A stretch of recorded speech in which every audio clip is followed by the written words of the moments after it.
Assalamualaikum warahmatullahi wabarakatuh. Kepada yang terhormat Bapak Ibu dosen penguji uji kinerja pada PPG Transformasi Pendidikan Agama Islam tahun 2025. Perkenalkan, saya Anas Bushroni SPDI, mahasiswa PPG PAI tahap 3 tahun 2025 di LPTK Universitas Islam Negeri Profesor Ki Haji Saifuddin Zuhri Purwokerto dengan NIM 25411081445 pada hari ini Jumat tanggal 10 Oktober tahun 2025.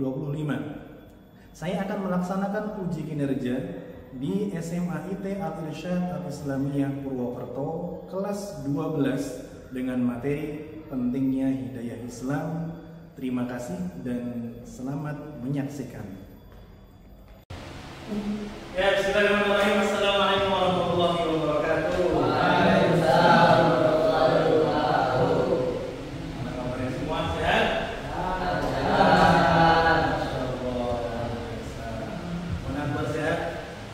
Sehat. Alhamdulillah sehat.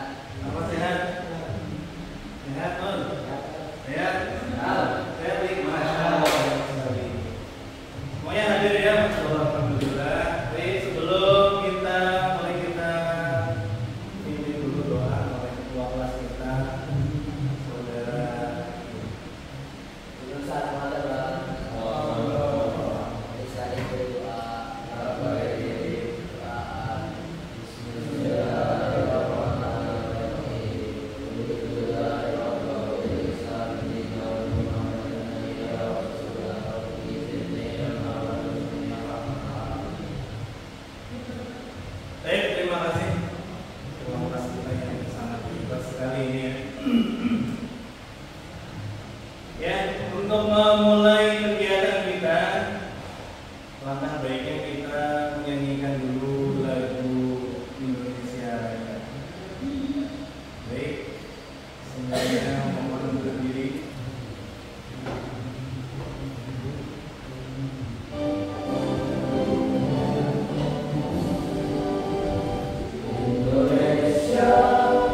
sekali ya.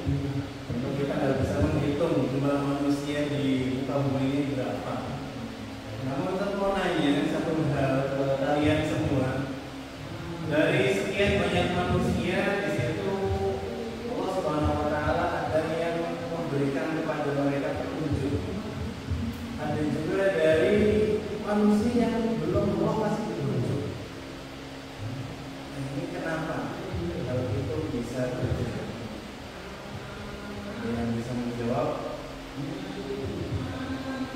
Sudah. Masya Allah, hebat sekali. Ada lagi? Karena Allah menghendaki dan memberi taufik agar anak kalian memiliki hak prerogatif Allah. Masya Allah. Ada lagi? Ya, Masya Allah. Karena memiliki hati terbuka dan tidak meminta kebenaran. Masya Allah, Masya Allah. Satu kali. Baik. Baik, apa yang akan kita pelajari? Ini yang akan kita pelajari. Jadi pertama kita akan mengetahui atau menjelaskan apa arti hidayah. Hidayah Islam itu apa? Kemudian yang kedua, macam-macam hidayah dalam Islam seperti apa? Kemudian yang ketiga, ya, menjelaskan pentingnya hidayah Islam dalam kehidupan sehari-hari. Kemudian yang keempat, menunjukkan sikap syukur dan rendah hati atas hidayah Allah kepada kita. Kemudian yang terakhir, menampilkan perilaku orang yang dia mendapatkan hidayah. Perilakunya seperti apa, ini akan kita bahas di kesempatan kali ini. Siap semua? Baik, kemudian aku mau ngasih kalian cuplikan video.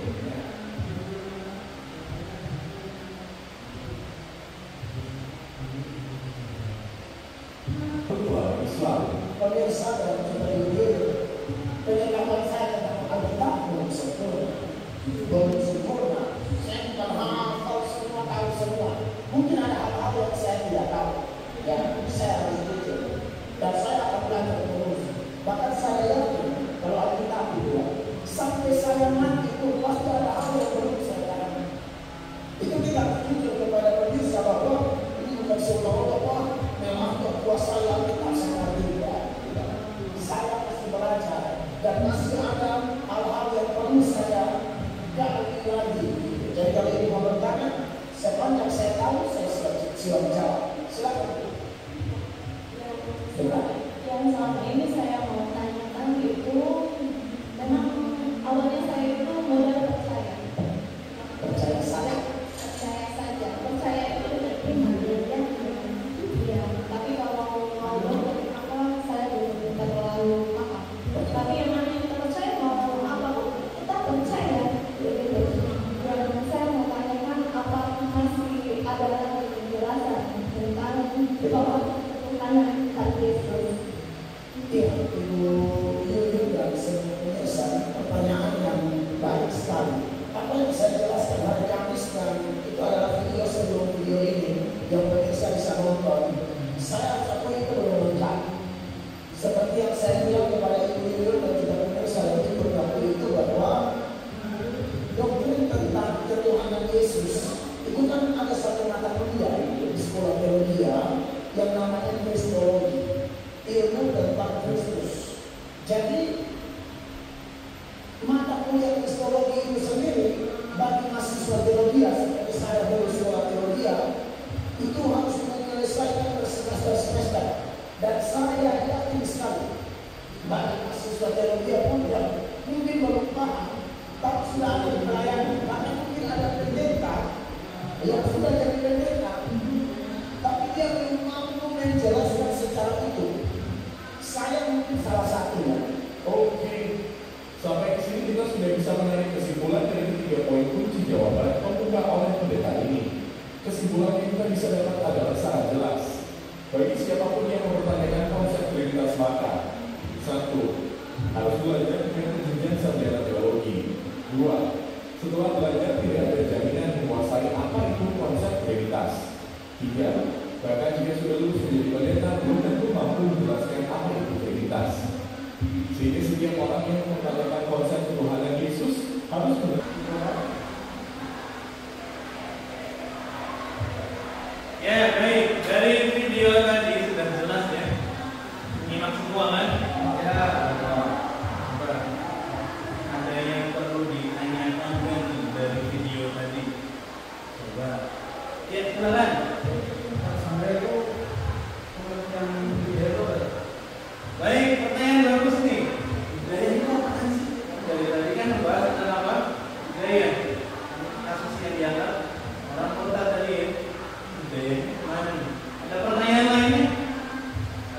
Silakan. Hidayah Islam itu seberapa penting sih? Hidayah Islam seberapa penting ini? Baik, kita kumpulkan dulu pertanyaan-pertanyaannya. Ada pertanyaan lain? Silakan. Wah, hebat sekali. Ayat apa nih? Bapak membicarakan hidayah. Wah, ini paling sedap ini ya. Ada lagi yang pertanyaan? Silakan. Siapa tokoh-tokoh yang mengatakan hidayah? Baik, ini siapa nih contoh-contohnya ya? Tokoh orang yang dapat hidayah yang tadinya nonis menjadi Islam. Oke, dari 4 pertanyaan ini biar makin jelas, tergambar dan terjawab, dan kalian semua anak-anak hebat ya, kita mencoba untuk mencari jawaban dari 4 pertanyaan tadi dalam bentuk kelompok. Kita bikin kelompok-kelompok kecil. Kita cari tokohnya siapa yang tadinya nonis menjadi Islam, mualaf, dan kita jawab pertanyaan-pertanyaan yang barusan kalian lontarkan. Baik, gak usah berpanjang lebar. Di kelompok 1 ya, ada Akbar dan Hakim. Kemudian kelompok 2 ada Arfa dan Nur. Kelompok 3 ada Al dan Dika. Baik, biar lebih mudah kan, kita kasih lembar kerjanya supaya lebih terarah. Ya, silakan disiapkan pulpennya ya.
Assalamualaikum warahmatullahi wabarakatuh.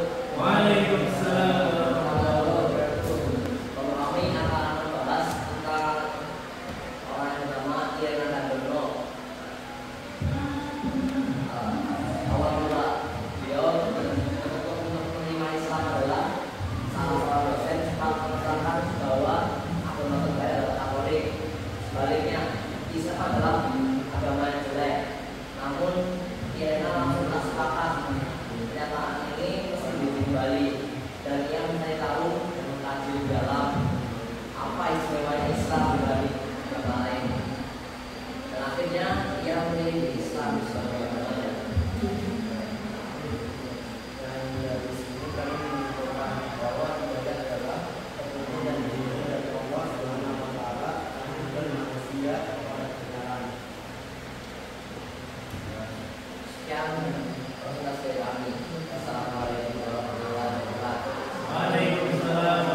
dan juga sampai Roger didukung oleh keluarganya, terusnya dari orang tua. Jadi yang ini kita bisa melihat bahwa hidayah sangat penting karena pertama dia menjadi pedoman hidup orang, kedua dia menjadi penyelamat dari kesesatan dan kunci kebahagiaan dunia dan akhirat. Sekian dari kami. Assalamualaikum warahmatullahi wabarakatuh. Waalaikumsalam. Ya baik, luar biasa tadi presentasi dari kalian semua. Nah, tadi ada sedikit catatan ya dalam proses kerja kelompok tadi. Jadi kita lihat dari kalian itu ada yang kurang teliti dalam mencatat tadi. Tadi ada yang tulisnya itu apa? Agak sedikit keliru. Kemudian itu juga terlihat ya saat temannya nulis tulisannya malah bengong. Jadi kalau kerja kelompok nanti harus apa? Sama-sama. Kerja kelompok berarti kerja sama. Ya baik, anak-anak semua. Jadi setelah tadi presentasi ya bisa kita simpulkan dari materi kita tentang pentingnya budaya Islam. Jadi tergambar bahwa budaya itu pengertiannya adalah apa? Petunjuk dan bimbingan Allah Subhanahu wa taala yang menuntun manusia ke jalan yang benar. Dan juga apa? Bisa kita jabarkan lagi bahwa dari hidayah itu ada 4 jenis atau ada 4 macam, 4 tingkatan. Apa saja? Yang pertama ada hidayah umum, yang ini berlaku untuk semua makhluk, baik itu manusia hatta hewan. Ini dalam surah Al-A'la, seperti semua Al-A'la, alladzi khalaqa fasawwa, ya walladzi qaddara fahada. Jadi Allah memberikan petunjuk kepada siapapun. Jadi kita lihat bahwa hewan itu siapa yang mengajarin? Oh dia bisa berjalan. Kita bisa lihat oh hewan atau ikan itu bisa berenang, yang lebih berenang itu siapa? Ini adalah petunjuk secara umum. Nah kemudian macam kedua ada namanya hidayatul bayan wad dalalah atau hidayah petunjuk dan penjelas. Maksudnya apa? Ini adalah hidayah berupa penjelas kepada para hambanya yang ini tidak mengharuskan dapat hidayah yang sempurna. Jadi ada yang dapat, ada yang tidak. Kemudian berikutnya adalah yang ketiga. Nah, taufik, hidayah taufik dari Tuhan. Ya. Dan ini hanya diberikan kepada Allah saja yang kehendaki. Jadi manusia tidak punya peran di situ. Ya. Ini di sini apa contohnya seperti yang terjadi pada pamannya Nabi Muhammad SAW. Jadi ayat ini mereka katakan di berkata walakin Allah yang Indonesia, kamu wahai Muhammad tidak bisa memberikan petunjuk kepada orang yang kamu cintai, tapi Allah memberi kepada orang yang Allah kehendaki. Ayat ini turun kepada siapa? Kepada Nabi Muhammad ketika Nabi Muhammad itu mendoakan kebaikan. Nah sebelum kita akhiri ya ini kita mau ulas kembali pembahasan kita terkait budaya Islam. Ya. Dan tadi kita bahas panjang lebar tentang budaya. Nah sebenarnya budaya Islam itu kan penting ya, sangat-sangat penting. Dan ini perlu dijaga, dirawat. Nah, cara merawat budaya Islam supaya tetap awet, terjaga langgeng sampai akhir hayat itu gimana? Silakan. Silakan.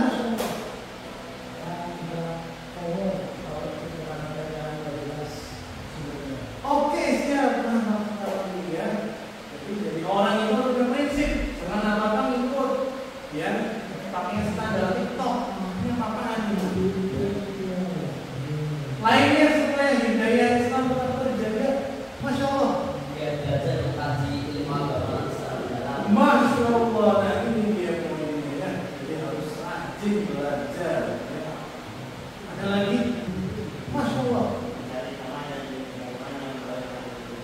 Nah, ini juga sangat-sangat penting nyari teman yang baik, ya. Karena dari teman bisa membawa dampak